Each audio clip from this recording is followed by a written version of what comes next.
There you go. Welcome, everybody. My name is Paul Lathrop. I'm the Deputy Director of New Media for the Second Amendment Foundation. Normally, when I do that, I introduce the one person I got with me that is a commentator for the day. Well, today, I got two. Joining me today, two very good and very longtime friends of mine. Very good friends of mine. They're both of them are not quite as willing to claim me as I am of them, so I don't know how long time they'll claim that I'm a friend. But anyway, Amanda Suffecool, Eye on the Target Radio, you've seen her here a bunch, and anybody who's watched Polite Society podcast or listened to us over the past 9 years is familiar with John Richardson, Only Guns and Money blog, and the smartest man I know in finance and money. Anyway, I want to kick off by saying, if you have any comments today, it'd be a good day to get them in, because we've got three stories we're going to touch on quick, and your comments are going to kind of carry us a little bit today. So, first story I want to talk about: the Kansas legislature passed permitless carry. Not permitless, I'm sorry. They passed carry for 18 to 21-year-olds. And the governor vetoed it. And the Kansas legislator said, you know what? We believe in freedom here, Governor. We're overriding your veto. It's going to become law. Very cool, very big win. Second story I want to talk about very fast is Louisiana is pushing quickly for permitless carry. And I came across a news story earlier today, and the one big person speaking against it happens to be a Democrat, but is not a legislator. It's the chief of police for New Orleans. And the big argument there is, are you kidding? This is New Orleans. People drink here. Are you stupid?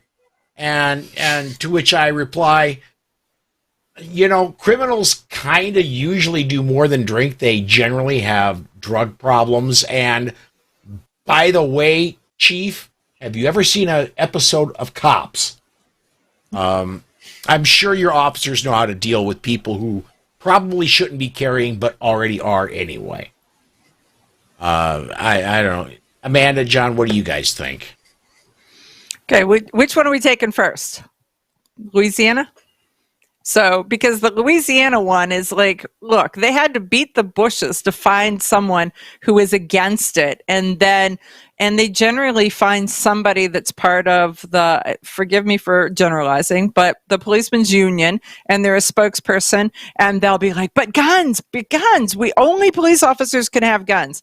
The Republican police officers that I know, the conservative police officers that I know are like, you guys are card-carrying good guys. Why would we want to limit or restrict you? So it's not to be unexpected that they found someone to make their token statement. Yeah, absolutely. John, I agree with Amanda fully. Let's get real. I mean, there are plenty of people carrying guns without a permit, concealed in New Orleans right now. Some may or may not be somewhat intoxicated, but there are always going to be people carrying that you shouldn't be carrying. It's New Orleans. Mm-hmm. I'm not going to say what part of town they're from. I'm just going to say it's New Orleans. And the thing that truly impacted as cruel as it sounds, that impacted the crime rate in New Orleans the most was Hurricane Katrina. Oh, yeah. It reduced their population, and they exported a lot of the criminal class. One thing I want to say is a lot of chiefs of police who are appointed by the mayors, who are mayors of large cities, tend to be Democrats. And these chiefs of police are appointed, not elected.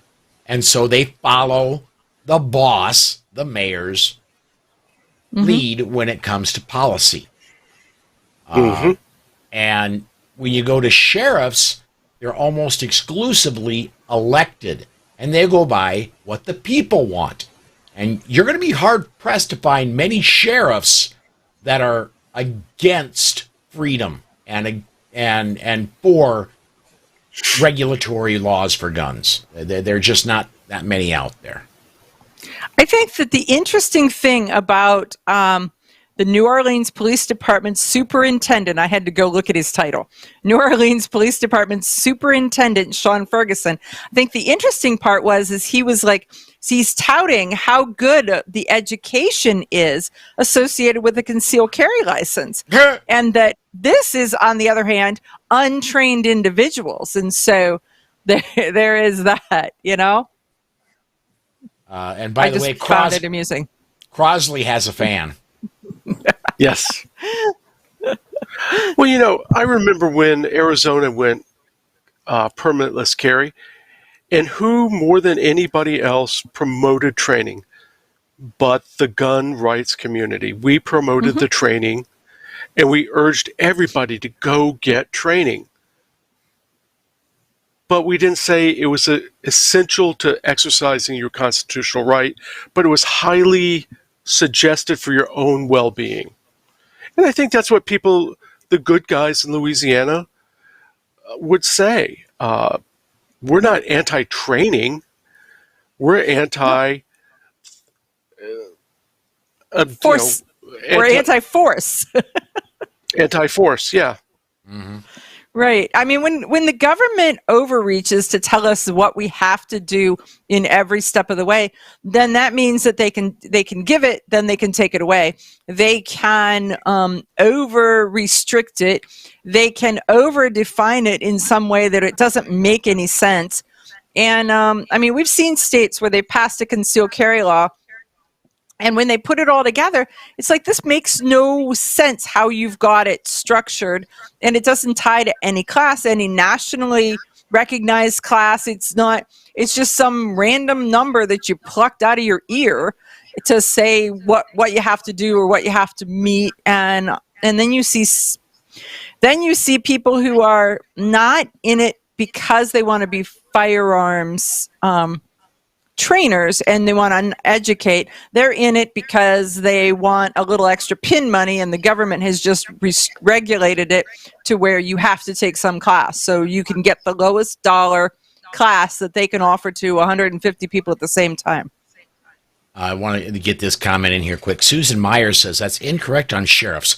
Missouri Sheriff's Association has been the biggest major roadblock to our Second Amendment Preservation Act's passage. Sheriffs are addicted to the federal bucks and their cut of asset forfeiture goodies. Interesting. I'm not going to argue against that at all. In North Carolina, for sure I wouldn't argue against it, because the biggest roadblock for years in getting rid of the pistol purchase permit, try to say that fast, was the North Carolina Sheriff's Association. And the only reason we got repeal passed, at least in the House so far, is because the Sheriff's Association changed their tune and said, we don't want to have the hassle of it anymore, and the NICS system actually works better than we do. But it was the sheriffs that stood in the way. Mm-hmm. They were, I'm not sure if it was giving up the power or giving up the $5 fee per permit that cost them $100 to process. Yeah. One more comment I want to get in here, and this is John comments a lot, and so FYI, Right to Keep and Bear Arms Rally, Delaware State Sportsmen's Association, Saturday, May 8th at 1 on Legislative Mall, Dover, Delaware. Nice. Absolutely. I think they're facing some bad stuff there. Yeah. Mm-hmm. I've been watching Kim Petters and what she's got going on there. Okay. I'm sorry. No, I'm sorry. I was just, comments are popping, and I was just seeing what people were saying. When I very first started in broadcasting, when I started Polite Society Podcast, I was a big person for rallies. I've been to many. I've talked at many. And I thought that was going to be the way going forward, that we were going to get more people on our side. Has it worked? Yeah, kinda. Will it work going forward? It certainly can. And maybe I'm getting a little bit more jaded as I go along, and I think that the way we're going to get our rights back is we're going to sue and get them back. But it certainly cannot hurt to have a rally and have positive people show up. If you're going to a rally, if you're going to this rally in Delaware, please want to comb through your hair. I guess I don't have a whole lot there to comb, but shave, look nice, put on a decent shirt, and don't strap an AR to your chest. When the media shows up, we want them to see a whole bunch of good-looking, well-behaved people. Actually, I'm not opposed to the AR. It's the rocket launchers or all of the weird stuff that it's like, man, put that away. Come on, that's not helping us a bit. So I think that showing that you can carry, that this is where you are, I think that that's acceptable. I really do. I think it gets a point across. It's when we go to the extremes that it's easy for them to disqualify us, discount us, and ignore our words, because then we just look like we need to be institutionalized. I remember what our former colleague Rachel Malone did way back when in Texas. They would have open carry marches, and they would carry ARs because carrying a long rifle was legal open carry in Texas. But at the time, there was no other open carry. So if you had a pistol, you could not open carry it. And it helped them eventually lead to changing the law such that you could open carry a handgun if you had a carry permit. And look how much it's advanced in just a few years to going from a very expensive concealed carry to open carry with a permit to, knock on wood, the Senate of Texas, which we didn't think was going to even take it up, passing permitless carry. Mm-hmm. Well, and the whole thing with Texas is still up in the air. I've got a request in to Rachel to come on one of the shows here in the next short time. She's extremely busy right now, understandably. Yeah. As soon as things get ironed out, I'm sure she'll be on. But I want to get this comment up here. Go ahead. I think that the interesting thing is that the more that the Democratic platform says that we're pushing against guns and we want this away and that away, the more we're seeing the states push back and say, hey, sorry, states' rights. So in a way, the fact that the Biden-Harris administration is so darned anti-gun is actually helping forward our mission on a state-by-state level in a way that they can't even imagine that would have been the end result. John, what do you think of that? Well, look, when they thought that they could never get anything through at the federal level, Bloomberg and his allies really started concentrating on the states. And not only, they got stuff through in Colorado and a few other states. Conversely, along with what Amanda said, the pro-2A states have said, okay, if you can do it for gun control, we can do it for gun rights. And you now have states declaring themselves Second Amendment sanctuaries. About half the county, and even on a local government level, what are we down to about 50% of the counties throughout the country are now Second Amendment sanctuaries. Sanctuaries. Yeah. Right. Couple of comments. John says we are a mask state, so no need to shave. Okay, I get that. And Bob Probst says if I go to a rally, I've got to leave my F-22 Raptor at home. Okay, I'll leave the Raptor at home, but I'm taking the M1A Abrams tank. Okay. There you go. Next one, Diane Houston wants to know, Amanda, do you know what's going on with the SAPA bill in Ohio? Second SAPA, Second Amendment Protection I Act, don't know what maybe? SAPA. I don't know. So if that's Preservation. if okay, so you're talking. So yeah, it's House Bill 62. It's gone back. It had been modified slightly. There was a couple changes that they wanted to do in the wording. Had been read a second time at the House, and it's still slowly moving forward. Slowly.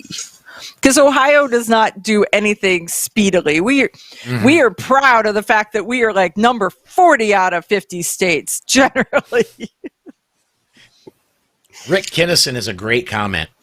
I work nights, currently working from home. I often go out to work walk in the parking lots at my apartment. One of two pistols that will fit in my outside the waistband holster.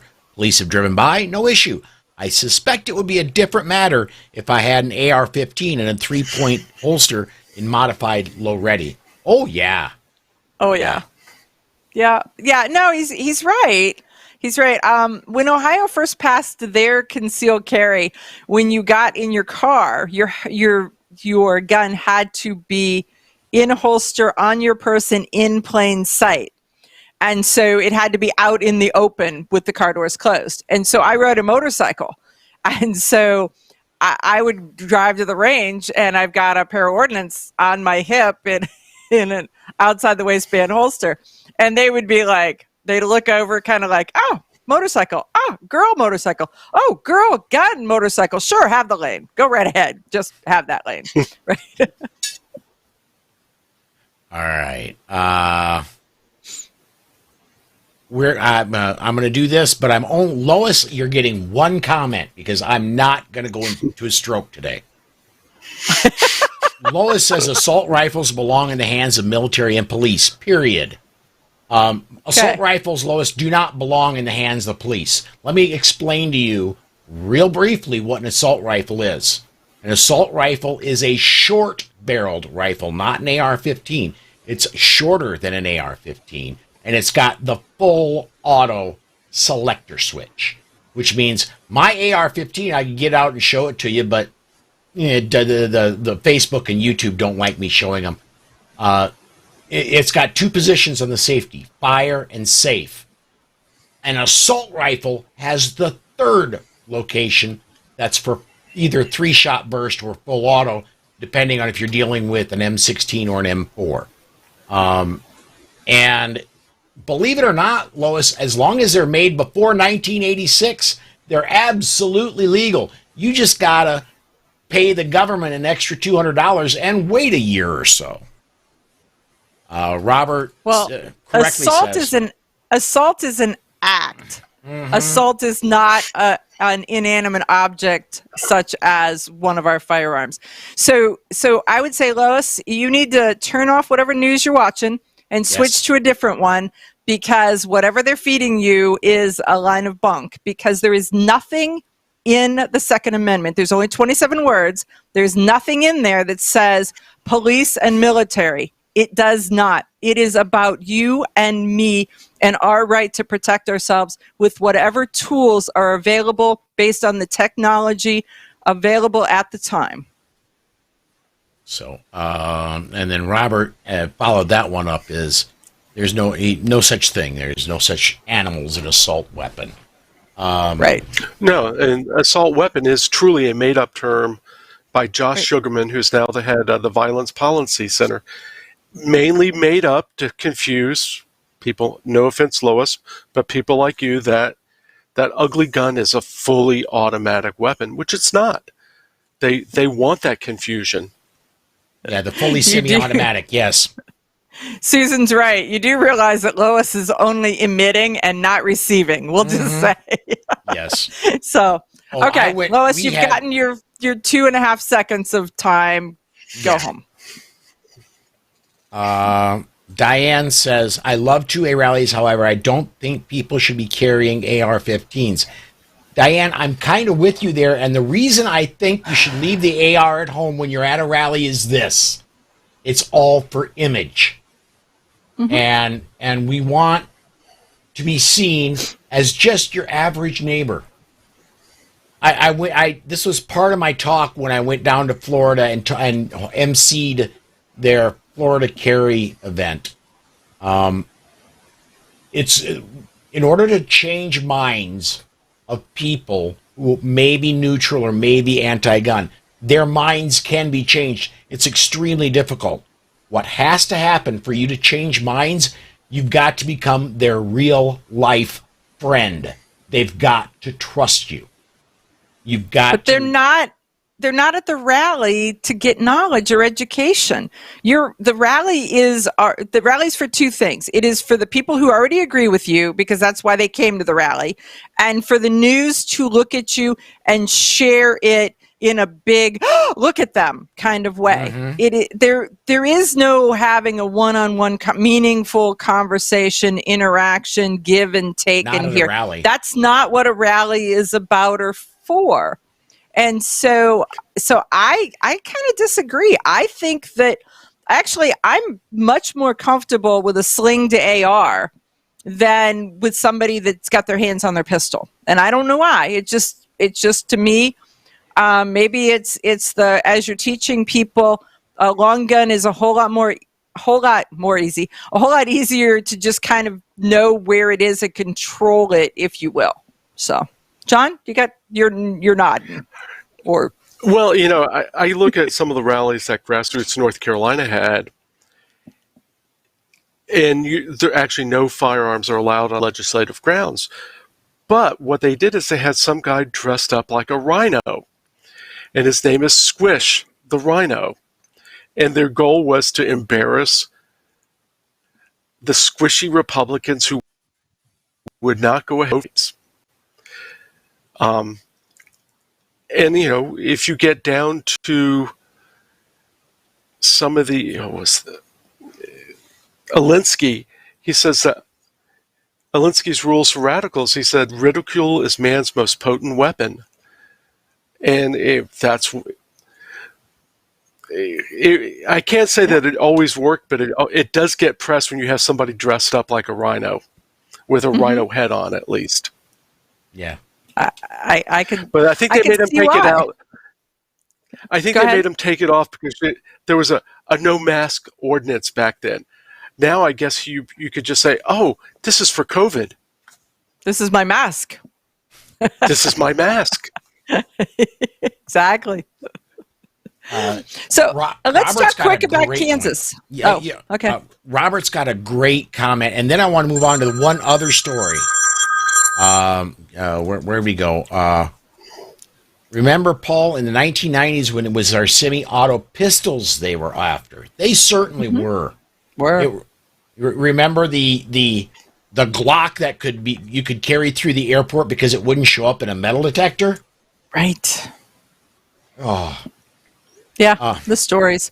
I mean, and they're coming next with smart guns. So guys, whenever you hear the term smart gun, correct them or rephrase the question with computerized gun. Yes. Because every one of us understands that our computer gets the blue screen, we got to reboot. They think about maps and MapQuest or any of that kind of thing and recalculating, or your phone and I've got to reboot it. So we need to they own these narratives and we allow them, and we need to take those back. And rephrasing that question with computerized guns every time you hear it is a much better way than letting them use the word smart, because we know they're not smart. Yeah, they're dumb. They're absolutely dumb. I want to put a picture in everybody's head who may be for smart guns. The criminal is breaking in your door. Do you really want your handgun going through a blue screen of death when that latch gives way? Mm-hmm. I mean, we've That's just a good seen way to put it, the blue screen of death. Right. We've just seen that video where the man kicked in the door, grabbed a knife, and went after the mother. I think it was his ex, whether it was an ex relationship or an ex-wife, right. And he got a bullet collection for his crime and trouble.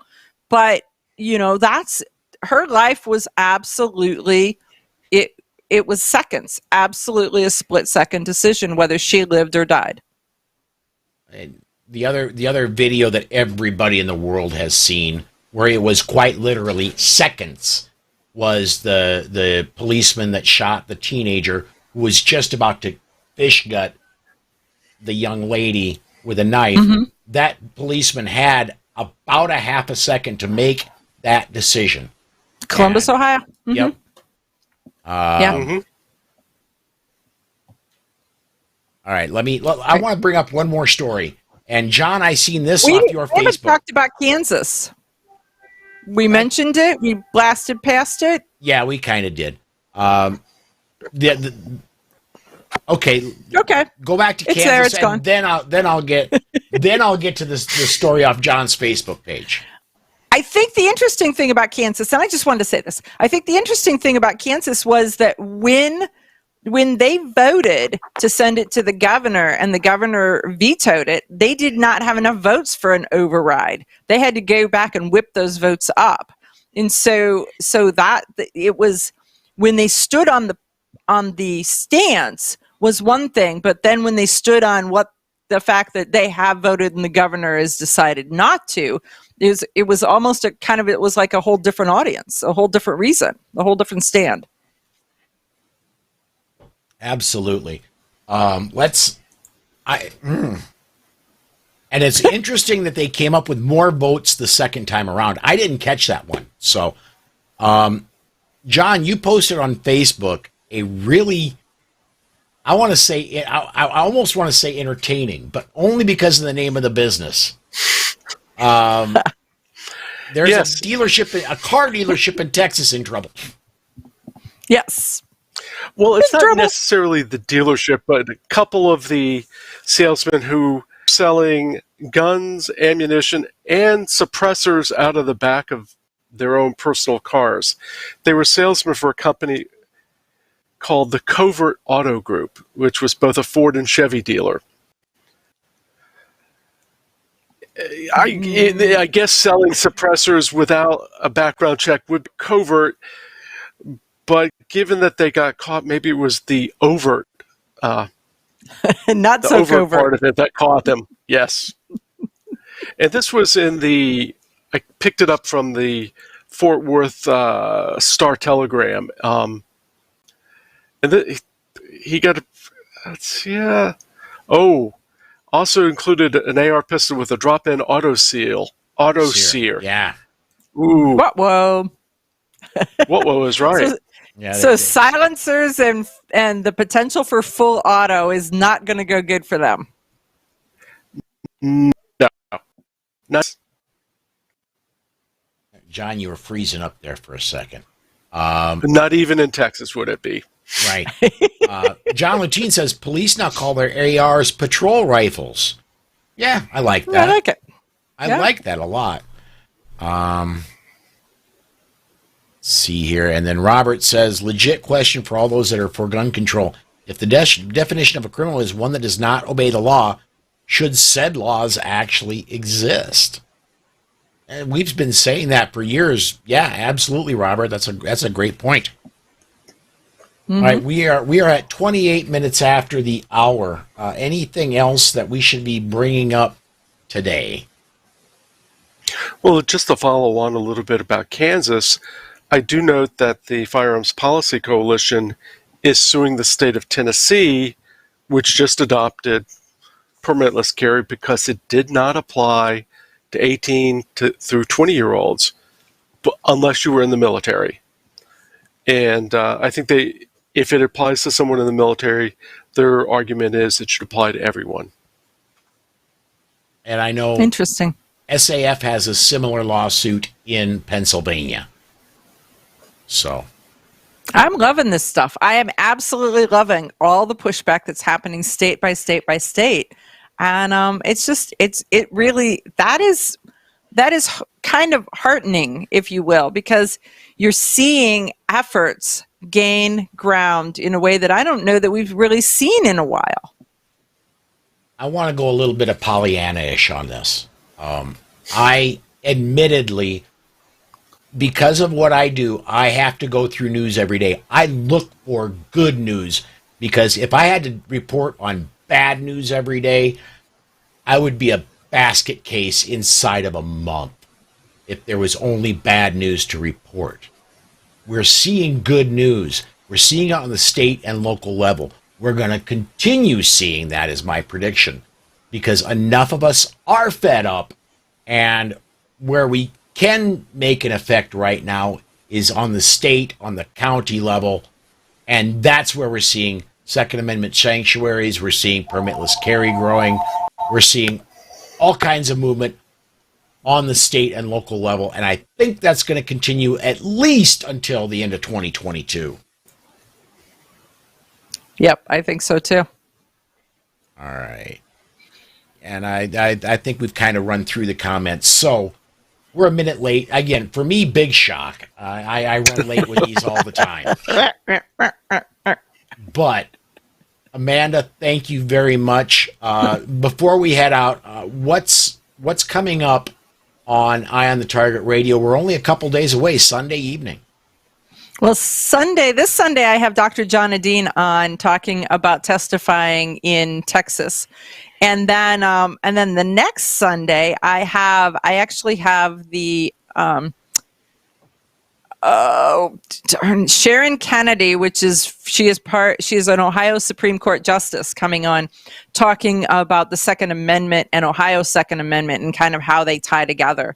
And so states' rights, federal rights from a Supreme Court justice's stance. So. Okay. John, I've been watching No Lawyers, Only Guns and Money. You've been really on top of the NRA thing. Is there anything else you want to promote that you've been writing about? Just that I noticed that the good old hunting and fishing magazines like Field and Stream and Outdoor Life are now going digital only, kind of like the end of an era. Used to go into a waiting room when there were such things as waiting rooms, and you'd always find old copies of them, just like go in an old barber shop, and it's, unless they have piles of iPads there, you're not going to be able to do stuff like that anymore, which is kind of sad. And there's some things you still love paper for. Recoil magazine is still out there. I just don't know how many doctors are getting it. There aren't many prints out there anymore. What I really suggest doing if you're under pressure to get rid of your old magazines, take a Sharpie and cross out your name or cut out the address label. And you go into an office, well, you just happen to leave some, in addition to your lab samples, you leave the magazines. You don't provide confuse the magazines the two. for them. No. Don't confuse the two. Now, Alan Gottlieb said to take your gun magazines, and every time you fly, having cut your name out, stick it in the pocket in front of you. Oh, I like that. So you just spread them out in airplanes wherever you go. Mm-hmm. And I think it's a great idea. I mean, I've got more than enough to do it with. All right. That's going to do it for this time. I would like to encourage everybody. This is the last daily bullet of this week. Friday, of course, I don't do them Saturday and Sunday. We do a weekly bullet Saturday at noon Central Time. Tomorrow is going to be Mike Piwowarski and goodness, I've got two people joining me tomorrow. My brain, I'm sorry, guys. I've got a thundering headache today, and my brain is just not working so well. But,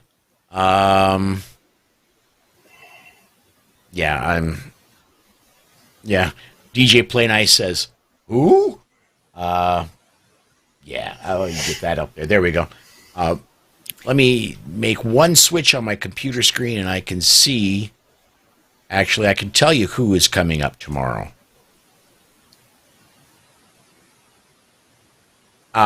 Mike Piwowarski and Tom Knighton are going to be my commentators tomorrow. That's the full 1 hour show. The daily bullets I try to limit to 30 minutes. we'll go for the full 1 hour tomorrow. We'll be able to explore a lot more. And then next week, I overbooked the show this week. Next week on Friday, we've got Alex and Mike Uli joining us again. I booked too many people this week. I couldn't fit everybody on the screen. So Alex and Mike stepped aside this week. But anyway, thank you for watching. Thank you for the comments, because that makes it so much easier to get these done. Everybody, come join us tomorrow at noon and Monday through, well, I've got medical appointments Monday, Tuesday through Friday next week, or the Daily Bullet at 5 Central Time.